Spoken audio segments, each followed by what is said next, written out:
What's up, everyone? It's your boy NR2003, aka Nathan Stapleton, and welcome everyone to Lanier Raceway here in Georgia for race number 3 of the season for season 1 of the Amsoil ARCA Series. And we are set to go racing for the Reese's Pieces 250, 63 laps, one of the longer races laps wise, but it might be one of the shortest races on the season, based off it being the shortest short track on the schedule. I'm NR2003, aka Nathan Stapleton, and alongside me once again on the channel is Chase Harrison.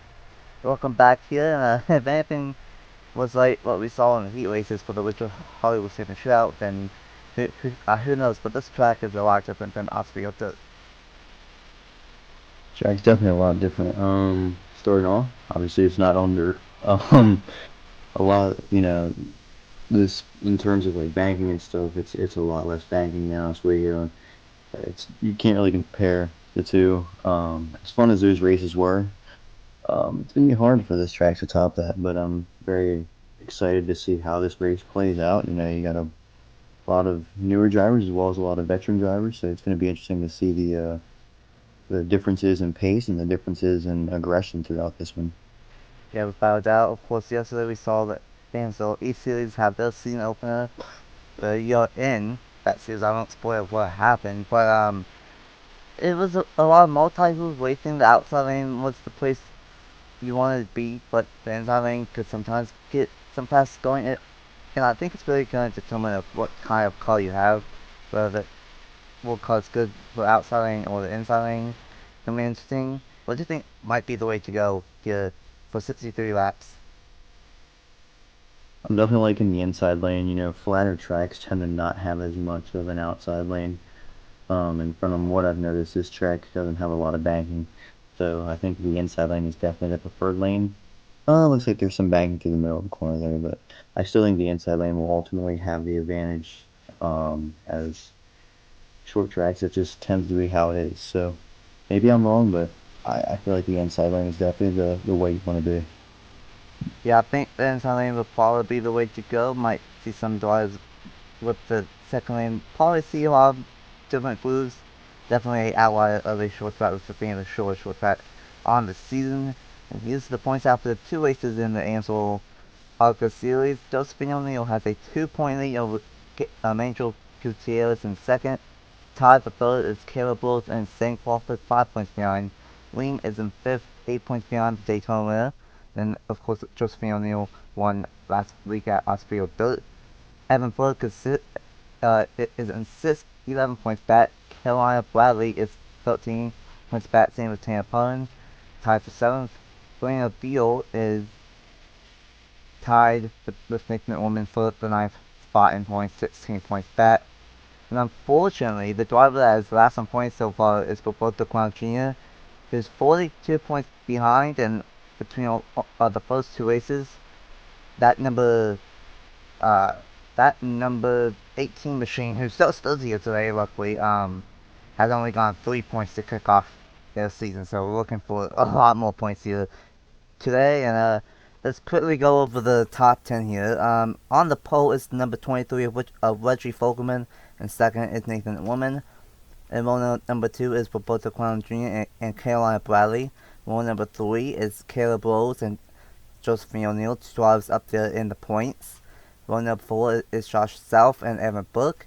And rounding out the top 10 is Andrew Miller and the number 10 of Kyler Sutriel. So here we go, 63 laps on tap here at this short track of Lanier Raceway. 63 laps.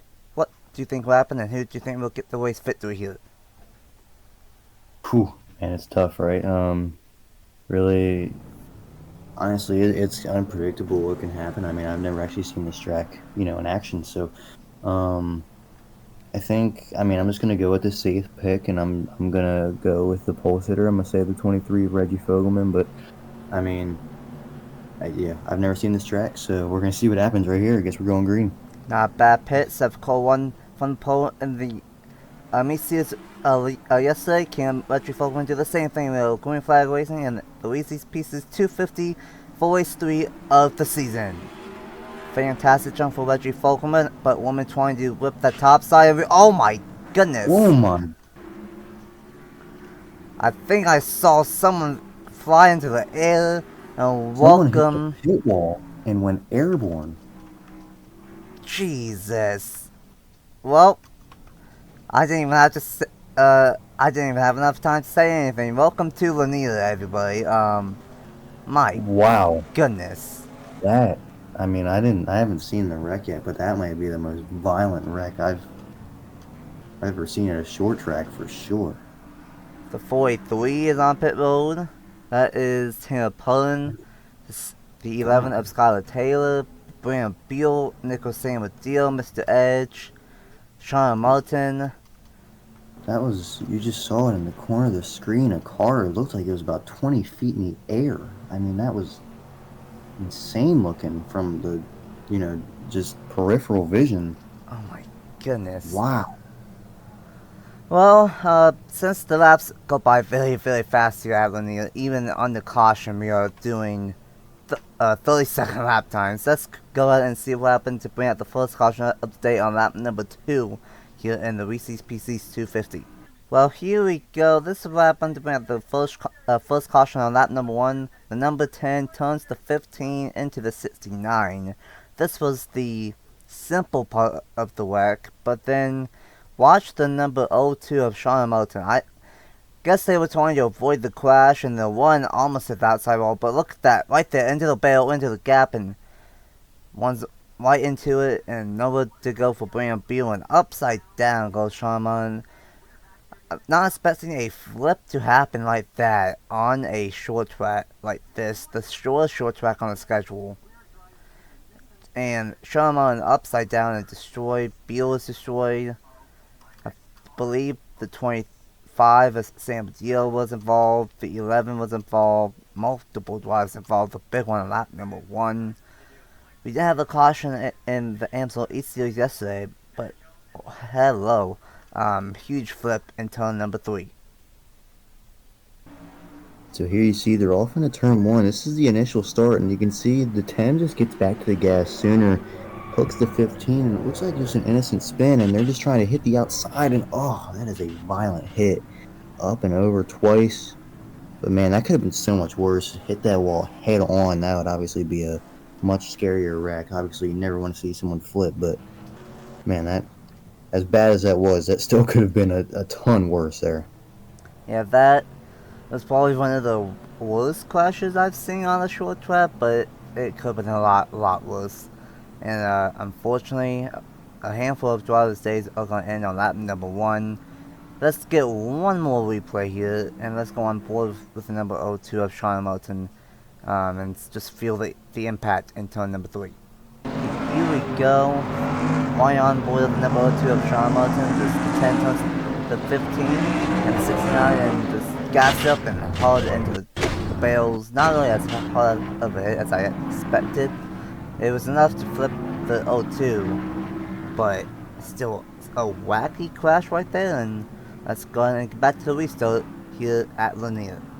Welcome back to Lanier Speedway, and well, welcome to this racetrack chase. A huge crash in turn number 3 with a car going upside down. Unfortunately, Beal, Martin, and Tampon are all out, and Amanda Miller is one lap down, and all that. Orman was able to take the race lead away from Volkman on the initial restart. On the start, can he hold off Volkman on the restart? Back going on lap number 7 of 63. Hopefully we can last more than one lap this time. Yeah, let's not speak anything into existence here. Some 3 wide further back, but we do make it a lap. See, Ormond kind of running a bit of a higher lane than Fogman. Great battle for third right now. That's Bradley. It's getting aggressive, and man, one thing I'm noticing is you're in the top lane, man. You really send that car wide, but the runs you can get are pretty spectacular. This track is also very bumpy, so that could provide for a lot more contact than you'd see at a typical short track. Yeah, we saw the number 06 of Carolina Bradley bump the 18 of Roberto Clemente Jr. out of the way and took that first spot away. And this is where it might get a little bit hard to pass because the outside lane, like you said, you can get a pretty good momentum on the outside lane. But one thing that we did see in the E Series is that if you wash up the racetrack too much, get into that gray stuff, then you will lose all of the momentum. It's about 3 lanes that work here, but if you step out of line, it will not work out as Josh South in the number 69 machine. I think he might have some damage, some engine damage. I believe he got spun, and actually, no, he came down pit road. I don't know why, but he's 2 laps down and about to go a 3rd lap down here. I was about to say, I remember seeing Josh South in that crash. Maybe he made some contact with somebody, but it could also be just a mechanical failure. You can see 23 car of Reggie Fogelman started on the pole, but that car looks very ill handling right now. That car keeps washing up the racetrack a ton. It's allowing this '06 car here of Carolina Bradley to get there. And yeah, right now, this is where you can capitalize on the leader right now, because Nathan Orman's kind of getting caught up right now behind the 69 car of Josh South, who I think is up to speed. Maybe not. Orman's going to lap him here, but the 8 car looks very smooth. And I have to agree with this number 23. Does not look like he has the pace as Woman does, as he's easily going to get past the 69. And here's the thing that we will have to really take into effect, no matter what, with this being the short track of the season, as the 69 is not quite done yet, even though he's 3 laps down. His lap traffic is going to play into a massive factor already, but with the single file restart, it might play into a factor even more, and it might play into a factor with a couple of damaged cars out here as well, as the number 06 of Carolina Bradley still trying to catch up with this 23, and it's going to be tough. Not a lot of time to get the way up through the field, with it being at 63 laps and lap times going by at a fast rate of only 13 seconds, but Gutierrez trying to get to the inside of Roberto Quadrini here for, I believe, the 5th spot. Yeah, you mentioned it. The lap times, we're already on lap 21 of this race. I mean, these laps are so fast. This track is so quick. And you can see Bradley continues after Fogelman. Might have a chance here because Fogelman's up behind South. Fogelman's going to hang there. But this is a really good battle right now. But Josh South, I don't know. I think he should just get out of the way at this point. I mean, 3 laps down, you're not going to make that back up. And it looks like he's going to try and get out of the way a little bit there. But yeah, Carolina Bradley, I think, might have second here. And you can see, I don't know, 23 there of Fogelman getting a little impatient. Fogelman really wanted to keep the 2nd place spot from Carolina Bradley, but Bradley is still gonna take it away from the 23 machine. New 2nd place, it would be Carolina Bradley, as Anna is gonna go a 2nd lap down here. Orman has a 2-second lead, and on the track that it's about 13.5 seconds a lap. That is a massive lead here at Lanier. And all the way on lap 25, now at 26 to 63. Can anyone possibly chase down Orman? Maybe it could be this 06 of Carolina Bradley. Yeah, Carolina Bradley definitely, I think, has the fastest car besides Nathan Orman, but that's the problem. Nathan Orman is very fast, but look who's closing on this battle. The number 20 car here of Josephine O'Neill.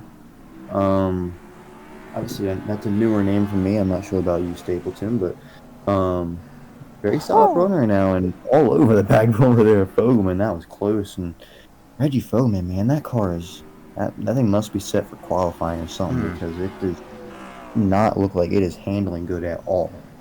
Yeah, started on the pole, immediately dropped back to 2nd, and had the number 06 of Carolina Bradley all over his back bumper for multiple laps. Finally got past now. Just like that, Josephine O'Neill's going to take those away. And in fact, this is I don't know if you know this, Chase, but this is Benny Watson's development driver, aka Alex Graham's development driver of Josephine O'Neill. So, Ben Watson, she's been on the channel. Normally, Alex uses Benny Watson as almost contact with a lap car. But, Josephine O'Neill won last week at Hospital Dirt, and up to the 3rd spot, trying to keep the points lead, as I don't know, it might be close still, because Angel Gutierrez, 2nd in points, only 2 points behind. He's not that many spots behind this number 20 machine.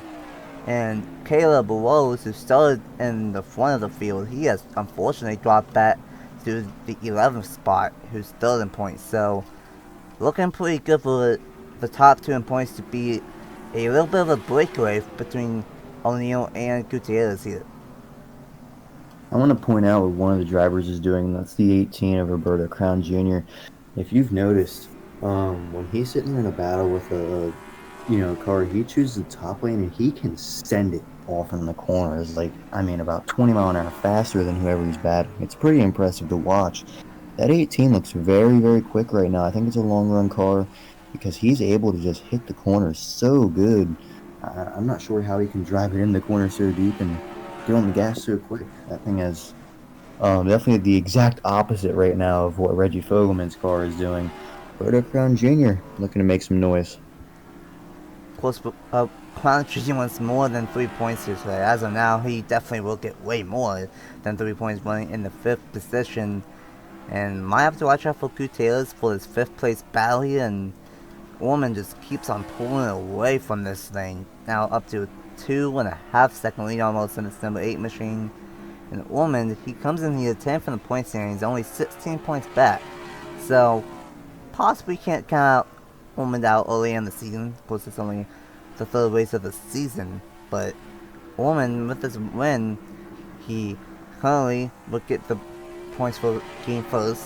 He would get a bonus point for leading lap, and right now I think he would definitely get the point for leading the most laps. So it would definitely be a great point save for Ormond here, as he is something that we probably won't see most of the time, but especially here with only 24 cars in a very short lap traffic, might slow down Nathan Ormond here. Yeah, like you said, Nathan Orman has a chance of getting that lap sled bonus. He does have that lap sled bonus already because he's led every lap of this race. So that's how that A car is ridiculous, man. I don't know what they've got set up, but whatever it is working right now. The 7 car here of Ninja Goodyear is kind of just lurking right now, just maybe waiting for a chance on the 18 of Roberto Crown Jr. That was the battle for 5th. But yeah, back to Nathan Ormond. You said it. It's going to be a good points day for him, unless something goes wrong, which I'm not trying to speak that into existence. But yeah, we kind of have a history of commentators close, looking back on the heat races last week for the shootout. Great battle for 5th as Gutierrez. We've been showing this battle for the last handful of laps. Gutierrez slowly was able to catch up to Crown Jr., and Crown Jr. trying to whip this top side like a dirt track to maintain this 5th spot. Right now, O'Neil is 3rd, Gutierrez is 6th, so right now it would be a 5-point gap between Gutierrez and O'Neil. But if Gutierrez can get past Crown Jr., then it would be a 4-point difference going into Kansas, I believe, next week for the first mile and a half of the season. And right now, lap traffic is slowing down Ormond. He cannot get past this 42 of Jacob Miller, who had a wicked crash last week in the Amsoil ARCA Series, and that is allowing Carolina Bradley to close in, but she has to get past the 30 of Andrew Miller in the process. Yeah, but Andrew Miller, I think, is a little slower than some of the traffic Nathan Ormond is dealing with right now, and you can see Carolina Bradley's getting impatient. But yeah, unfortunately, right now, yeah, Nathan Ormond is dealing with guys that if they were involved in the wreck, they didn't have much damage, and some guys that weren't involved. And you can see finally, Carolina Bradley there gets around the 30 of Andrew Miller. But yeah. The 06 has closed the gap. It was about 2.5 seconds, I'd say about 5-10 laps ago, and now 1.7. So Nathan Ormond is struggling right now with lap traffic. But you said it. The same lap traffic that Ormond's dealing with, Carolina Bradley's going to have to deal with. So it's just right now it's just a game of chess. Yeah, without a doubt. And now Ormond's going to lap the 25 of Sam Badillo, who unfortunately Sam Badillo's had a rough start to his season. Into 22nd in the point standings and running in, unfortunately, 18th. So not going to be a good one for Sam Badillo once again here today. And now we're going to lap Josh South again in the number 69 machine. And the 25, I think, is definitely slower than the 42. 69, I think, is slower than both of those cars. But I think eventually lap traffic will slow down Ormond here. It's down to a second and a half between Orman and Bradley, but here's the thing. For this being the short track on the season, we are less than 10 laps to go, and this race probably only has a handful of minutes left in this one. Handful of minutes might even be, more than what it's going to be to run these 13, 15-second lap times. Nathan Ormond right now just has to survive. Don't get into it with a lap car too aggressively. You still have a 1.4-second lead. You don't need to push it. Passing is not easy to do.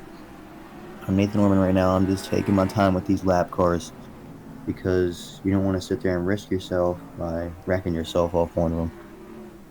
Yeah, without doubt, 5 laps to go, and the Reese's PC's 250 has been dominated by Nathan Ormond ever since that early caution. And I think if this race was longer and if we didn't have lap traffic, who knows what would happen? Because Bradley is definitely closing in because of the lap traffic. Let's see, go back here, and yeah, Crown Jr. was able to pull away from Gutierrez, so it looks like it will be a 3rd place finish for O'Neal and a 6th place finish for Gutierrez, and O'Neal most likely still be the point leader going into Kansas for race number 4.